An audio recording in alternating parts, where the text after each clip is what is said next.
ঠাকুরগাঁওয়ের সেই নবজাতক শিশুটির ঠাঁই হল এক নিঃসন্তান দম্পতির ঘরে। ঠাকুরগাঁও প্রতিনিধি। ঠাকুরগাঁও জেনারেল হাসপাতালের রেখে যাওয়া সেই নবজাতক শিশুটির দায়িত্ব পেয়েছেন এক নিঃসন্তান দম্পতি। 4 জুলাই বৃহস্পতিবার দুপুরে ঠাকুরগাঁও জেলা প্রশাসকের সম্মেলন কক্ষের শিশু কল্যাণ বোর্ডের সভায় শহরের গোয়ালপাড়া মহল্লার বাপ্পি ইসলাম ও তার স্ত্রী মোর্শেদা ইয়াসমিন দম্পতির কাছে নবজাতক শিশুকে তুলে দেন ঠাকুরগাঁও জেলা প্রশাসক মো. মাহবুবুর রহমান। এর আগে আয়োজিত সভায় ঠাকুরগাঁও জেলা প্রশাসক মাহবুবুর রহমান বলেন, শিশুটিকে পাওয়ার জন্য 8 থেকে 10টির মতো আবেদন এসেছিল। সেই বাজার দিকের ঠিকানা সেটাও চেক করা হয়েছে, সেখানে ওই ঠিকানায় এই নামে কাউকে পাওয়া যায়। এখন পর্যন্ত মা হিসেবে দাবিদারকে না পাওয়ার কারণে পরবর্তীতে আমরা এখানে এই সংক্রান্ত বিষয়ে জেলা শিশু কল্যাণ বোর্ড বলে একটা বোর্ড আছে, এই ধরনের বিষয়গুলো জেলা শিশু কল্যাণ বোর্ডের এখতিয়ারে যদি মা না পাওয়া যায় বা নিকটাত্মীয় বলে কেউ দাবিদার না থাকে, সেক্ষেত্রে শিশু কল্যাণ বোর্ড যাচাই বাছাই করে তারপরে সিদ্ধান্ত নেবে যে সামাজিক, এখানে বলা হয় হচ্ছে সামাজিক একত্রীকরণের কাছে ছিল, যিনিও নিঃসন্তান, স্বাভাবিকভাবে তার সঙ্গে একটা অ্যাটাচমেন্ট হয়ে যায়। এই বিষয়টার কারণে আমরা প্রাথমিকভাবে তার সম্পর্কে খোঁজ খবর আমরা নিলাম যে তিনি যে তথ্য দিচ্ছেন তার সম্পর্কে সেটি ঠিক আছে। এনআইডি জমা দিয়েছিলেন তিনি, এনআইডি হাতে থাকা সত্ত্বেও আমরা তার নির্বাচন কমিশনের নির্বাচন অফিসে নিয়ে গিয়ে তার ফিঙ্গারপ্রিন্ট আমরা যাচাই করে দেখেছি এবং এর পাশাপাশি আমাদের জেলা শিশু কল্যাণ বোর্ডের সিদ্ধান্ত অনুযায়ী আমরা জেলা পুলিশ সুপারের কাছে একটা তথ্য চেয়েছিলাম তাদের সম্পর্কে, স্বামী স্ত্রী সম্পর্কে।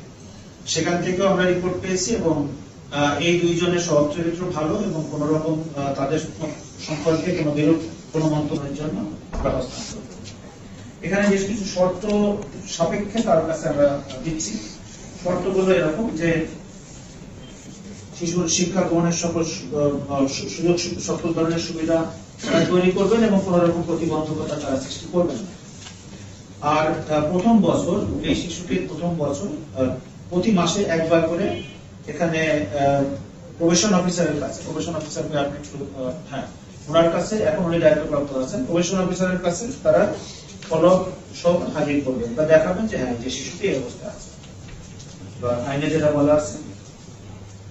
এই শিশুটিকে লালন পালন কালে যদি ওই দম্পতির আর কোনো সন্তান হঠাৎ করে হয় হতেই পারে, সেক্ষেত্রে দুইজনকেই একই রকম ভাবে একই গুরুত্ব দিয়ে পালন করতে হবে, এরকম শর্তের মধ্যেই আমরাও খোঁজ খবর রাখবো শর্তের মধ্যেই আছে। সেই ক্ষেত্রে শিশু কল্যাণ বোর্ড আবার শিশু কল্যাণ বোর্ডের তখন কি বলা যায়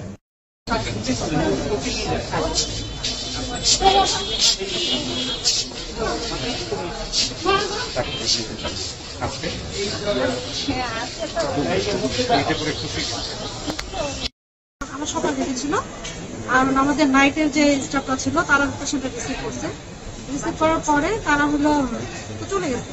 আমরা হলো 8টার সময় এসে আমরা হলো সব পেশেন্টগুলো একবার করে দেখি, দেখার পর পাশের যে হলো বাচ্চার মায়েরা ছিল আমাদেরকে বললো যে হলো আপা হলো এই বাচ্চাটা তো রেখে গেছে কিন্তু এখন পর্যন্ত কেউ নাই। তো আমি বললাম যে হলো তাহলে কেউ আসবে, মা হয়তো অসুস্থ, হয়তো লোকজন কম, এরকম হয় কিন্তু এরকম হয়। পরক্ষণে আবার ওনারা চলে আসে, কিন্তু তারপরে স্যার রাউন্ডে আসলো, সেই সময় ছিল না, সেই সময় ছিল না। স্যার এখন বলতেছে যে হলো তাহলে আপা আগের ঘটনা জানি, এখন বলেন যে সব মিলিয়ে আর কি। হ্যাঁ হ্যাঁ, তারপর পরবর্তীতে তো পরে চিকিৎসা দিলেন? চিকিৎসা আমরা দিলাম। সেদিন বাচ্চাটা অনেক অসুস্থ ছিল, অনেক খারাপ ছিল বাচ্চাটা।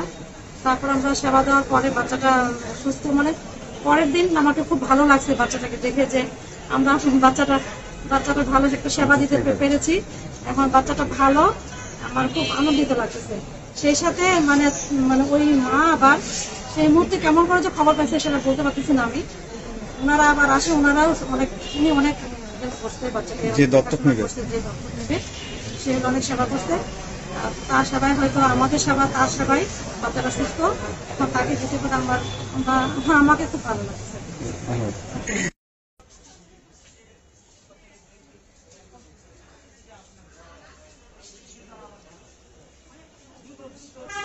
প্রসঙ্গত গত সোমবার সকালে গোলাপী নামে এক নারী ওই শিশুর শ্বাসকষ্ট উল্লেখ করে হাসপাতালে ভর্তি করে। তার কিছুক্ষণ পর শিশুটিকে রেখে মা চলে যান। শিশুটির অভিভাবককে খোঁজ করেও না পেয়ে শিশু কল্যাণ বোর্ডের সভায় কন্যা শিশুটিকে নিঃসন্তান দম্পতির হাতে তুলে দেওয়া হয়।